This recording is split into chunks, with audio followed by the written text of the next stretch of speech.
இது என்ன தெரியுமா? இதுதான் ராஜ்மா. இது கிட்னி ஷேப்ல இருக்கும். இது 2 கலர்ஸ் இருக்கு. இதில் ஒயிட் அண்ட் ரெட் இருக்கு. ஆனால் எனக்கு பிடிச்சது இதில் எடுத்துருக்கிறது ஒயிட் தான். ஆனால் ரெட்டு இவ்வளோ டார்க்காக இருக்கும். இதில் proteins, minerals, vitamin, iron and fibre இருக்கு. இது நம்ம உடம்புக்கு ரொம்ப நல்லது. அண்ட் இது டெய்லிக்கு இது உணவுக்கு எடுத்துக்கோங்க.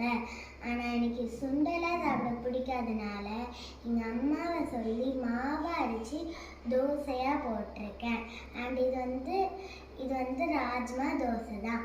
இது நான் சாம்பார் ஊற்றி சாப்பிட போகிறேன். நீங்களும் டெய்லிக்கும் இதே மாதிரி ராஜ்மா சுண்டல் சாப்பிடுங்க.